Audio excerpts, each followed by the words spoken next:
2026 இங்க யார் முதல்வர்? மாற்றும் சத்தியா விஜய் அண்ணன் வந்திருக்காரு. சீமான் அண்ணன் தொடர்ச்சியாவே தோல்வி சந்திச்சாலுமே ஓட்டு எண்ணிக்கையில முன்னாடி வந்துட்டு இருந்தாரு. ஓகேங்க. சீமான் அண்ணன் மிகப்பெரிய ட்ரோல் பண்றாங்க. சீமான் அண்ணன் மிகப்பெரிய விமர்சனிக்கிறாங்க. என்ன காரணம்? சீமான் ஒரு சாமானுன்னு பாத்தீங்கன்னாக்கா ஒரு தமிழ்ல கண்டிப்பா போடுறாங்க. ஒரு டைட்டிலுமே அதை போட ஆரம்பிச்சிட்டாங்க. அது எவ்வளவு பெரிய கேவலமான வார்த்தைகள், எவ்வளவுதான் ஒரு தப்பான விஷயங்கள் இருந்தாலுமே ஆனா அந்த மாரி வார்த்தைகள் ஒரு மிகப்பெரிய ஒரு தலைவராக, மிகப்பெரிய மக்களை போற்றக்கூடிய ஒரு தலைவராக இருக்கக்கூடிய அண்ணன் சீமான் அவர்களை பேசுறது மிகப்பெரிய தப்பு. நாகரிகமாக பேசணும். அண்ணன் சீமான் அவர் ஒரு சாமான் அப்படின்னு சொல்ற வார்த்தை மிகப்பெரிய தப்பான வார்த்தைங்க. கண்டிப்பா அதை மாத்திக்குங்க. அதை சொல்லிட்டு வீடியோல தொடங்குவோம். வாங்க வீடியோக்குள்ள போலாம்.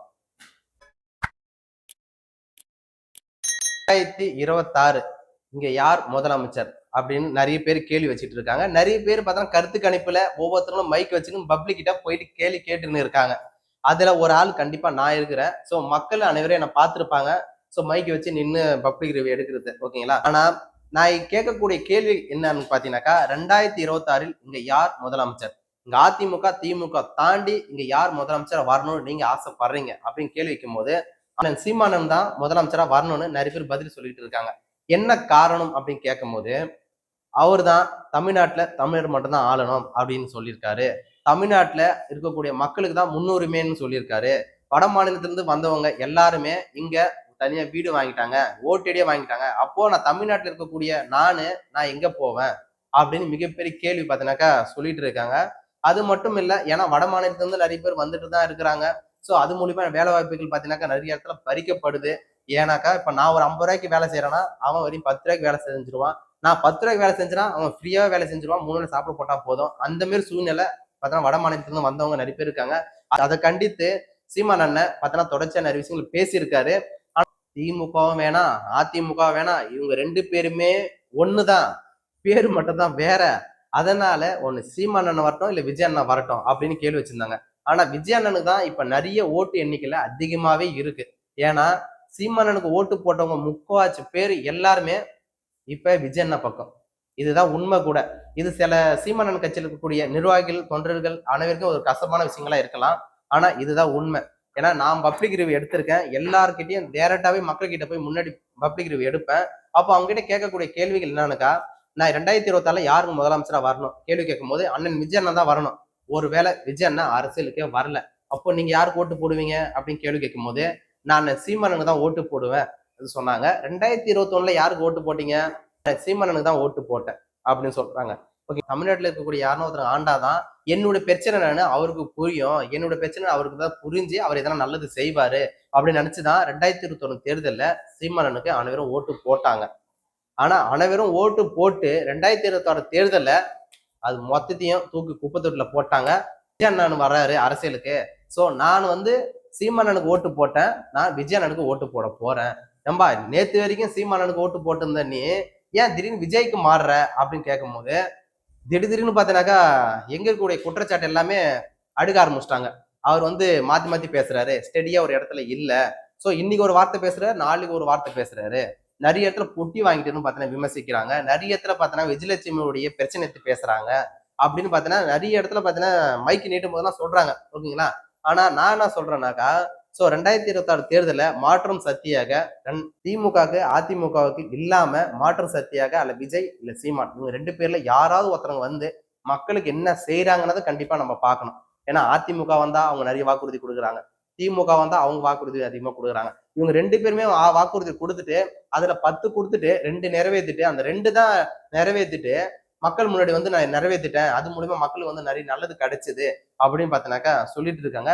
இதுல திமுக கொண்டு வந்த மகளிர் தொகை 1000 ரூபாய் அது கண்டிப்பாவே மக்களுக்கு பிடிச்ச ஒரு விஷயம் தான். ஏன்னாக்கா நிறைய வீட்டுல தாய்மார்கள் பாத்தீங்கன்னாக்கா அந்த காசு கூட இல்லாம சூழ்நிலை கிராம சைடுல பாத்தீங்கன்னா இருக்காங்க. இது ஒரு எக்ஸாம்பிளுக்கு நான் ஒரு பாட்டி கிட்ட போய் பேட்டி எடுத்தேன். அந்த பாட்டி என்ன சொன்னாங்கன்னாக்கா திமுக கொடுக்கக்கூடிய அந்த 1000 ரூபாய் தான் அவங்களுக்கு மாசம் வருமானமாக வச்சுக்கிட்டு செலவு பண்றாங்க. அவங்களுக்கு பசங்க இருக்காங்க, 2மே பொண்ணு. அந்த 2 பொண்ணுங்களே பார்த்தா கல்யாணம் ஆயிடுச்சு. 2 பொண்ணுமே கல்யாணம் ஆகி அவங்க ஹஸ்பண்ட் வீட்டுக்கு 2 பேரும் போயிட்டாங்க. அவங்க வீட்டுக்காரர் இருந்தாரு. அவங்க வீட்டுக்காரரும் பார்த்தீங்கன்னாக்கா அந்த பாட்டியோட வீட்டுக்காரர் பார்த்தீங்கன்னா இறந்துட்டாரு. இப்ப அந்த பாட்டி மட்டும் தான் தனியா இருக்கிறாங்க. இந்த 2 பொண்ணுங்களே பார்த்தீங்கன்னாக்கா அந்த பாட்டிக்கு எதுவுமே செய்யறதும் கிடையாது. எதுவுமே பார்த்தா கொடுக்குறதும் கிடையாது. ஆனா இந்த மகளிர் தொகை 1000 ரூபாய் போறதுனால அவங்க ஒரு நாளைக்கு மினிமம் ஒரு 30 ரூபா செலவு பண்ணி 40 ரூபா செலவு பண்ணி தினைக்கும் அதை வச்சு சாப்பிட்டுன்னு இருக்கிறாங்க. இது கண்டிப்பா நம்ம சல்யூட் அடிக்கக்கூடிய விஷயம் தான் மு.க. ஸ்டாலின் அவர்களுக்கு. ஏன்னா இது செஞ்சது பெரிய விஷயம். ஓகேங்களா? அந்த 1000 ரூபாய் தொகை. ஆனா அந்த வரியா கட்டுற காசு தான் நம்மளுக்கு ரிட்டர்ன் வருது. ஓகேங்களா? ஆனா இருந்துட்டாலுமே அதை கொடுக்கக்கூடிய ஒரு இடத்துல அதிகாரத்துல நம்ம ஓட்டு போட்டு முதலமைச்சரா வர வச்சிருக்கு இல்லையா? அதை கொடுக்குறது நம்ம உண்மையிலுமே பாராட்டக்கூடிய விஷயங்கள் தான். ஆனா இது ஒரு காரணத்தை வச்சுக்கிட்டு மட்டுமே அவர் முதலமைச்சருக்கு ஓகே தான் நம்ம சொல்ல முடியாது. ஏன்னா இதை தாண்டி நிறைய விஷயங்கள் இருக்கு. இளைஞர்கள் படிச்சுட்டு இன்னி வரைக்கும் பார்த்தீங்கன்னாக்கா வேலை வாய்ப்பு இல்லாம மக்கள் பார்த்தீங்கன்னாக்கா நடமாடமா நடந்துட்டு இருக்காங்க. நான் ஒரு ஐடிஐ படிச்சிருக்கேன். ஆனா நான் 10ஆம் கிளாஸ் படிச்சக்கூடிய பையன்கிட்ட மாரி நம்ம வேலை செஞ்சுட்டு இருக்கேன். ஓகேங்களா? அந்த மாதிரி நிறைய விஷயங்கள் பார்த்தீங்கன்னாக்கா இருந்துட்டு இருக்கு. ஒரு பையன் பார்த்தீங்கன்னாக்கா நிறைய பேர் இன்ஜினியரிங் படிக்கிறான். இன்ஜினியரிங் படிச்சுட்டு எங்க போயிட்டு வேலை செய்யறான்னு பார்த்தீங்கன்னாக்கா ஹோட்டல்ல வேலை செய்யறான். தமிழ்நாட்டின் முதலமைச்சர் அதிமுக, திமுக வேணான்னு சொல்றேனாக்கா, அவங்க நிறைய வாக்குறுதியும் கொடுக்குறாங்க. அதை நம்பி நம்ம நிறைய ஓட்டு போடுறோம். ஆனா அந்த ஓட்டு போடுறதுக்கு ஏத்த மாதிரி அவங்க நல்லது செய்யறானாக்கா கண்டிப்பா செய்யலைங்க. ஏன்னாக்கா மு.க. ஸ்டாலின் ஐயா அவர்கள் என்ன சொன்னாருன்னா, உதயநிதி அண்ணனை உதயநிதி கண்டிப்பா அரசியலுக்கு வரமாட்டாரு.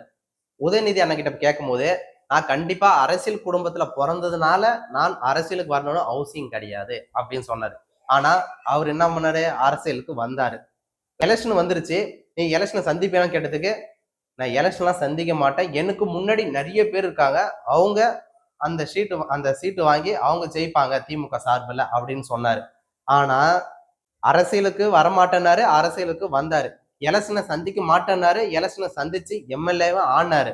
ஓகே, மந்திரியாவும் வந்தாரு. ஸோ நிறைய பேர் கேள்வி கேட்கும் போது எனக்கு முன்னாடி பார்த்தீங்கன்னா நிறைய பேர் இருக்காங்க.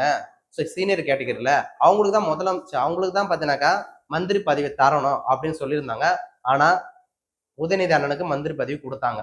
ஓகேங்களா? அடுத்தபடியாக துணை முதலமைச்சர் கண்டிப்பா நான் வரவே மாட்டேன். எனக்கு முன்னாடி சீனியர் கேட்டகரி நிறைய பேர் இருக்காங்க. அவங்க தான் வருவாங்க அப்படின்னு பார்த்தனாக்கா சொல்லியிருந்தாரு. கண்டிப்பா துணை முதலமைச்சரா வந்தாரு. இதே போல வரமாட்டேன்னு சொல்லிட்டு ஏன் வரணும்?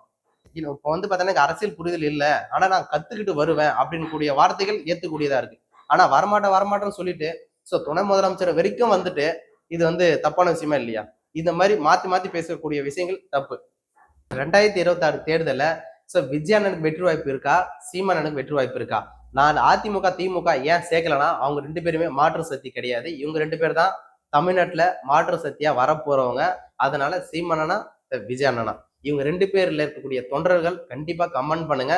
சீமான் தொண்டர்களும் கண்டிப்பா கமெண்ட் பண்ணுங்க. நிர்வாகிகளும் கமெண்ட் பண்ணுங்க. அதே மாதிரி விஜய் அண்ணா கட்சியில் இருக்கக்கூடிய நிர்வாகிகள் தொண்டர்கள் அனைவருமே கமெண்ட் பண்ணுங்க. யாருடைய கமெண்ட் மிகப்பெரிய ஆக்கப்பூர்வமாக மிகப்பெரிய சிந்தனைவாதியாக யார் இருக்கிறாங்க அப்படின்றத நம்ம பார்க்கலாம். ஓகேங்களா? அண்ணன் விஜய் அண்ணா வீடியோவை நெக்ஸ்ட் காணொலியில கண்டிப்பா போறேன். விஜய் அண்ணன் என்னென்ன செஞ்சாரு, அவரோட சாதனைகளை என்னென்ன, அவர் ஏன் அரசியலுக்கு வரணும், எதனால அவர் வரக்கூடாதுன்னு மக்கள் ஏன் சொல்றாங்க, சில அரசியல்வாதிங்க என்ன காரணம் என்றத கண்டிப்பா உங்களோட காணொலியை நான் கண்டிப்பா போடுறேன். நெக்ஸ்ட் காணொலியில விஜய் அண்ணா பத்தி கண்டிப்பா நான் போடுவேன். அதுக்கு நீங்க நம்ம சேனல்ல என்ன பண்ணணும், மறக்காம அந்த பெல் ஐட்டை அமைக்கிட்டு இந்த வீடியோவை அனைவருக்கும் ஷேர் பண்ணணும். அண்ணன் உங்களின் ஒருத்தரவனாக பேசுகின்ற நான் இன்றொன்றும் உங்களோட இணைந்திருக்க என்னோட சேனல் மறக்காம சப்போர்ட் ஆதரவு கொடுங்க. அனைவருக்கு ஷேர் பண்ணுங்க. நன்றி.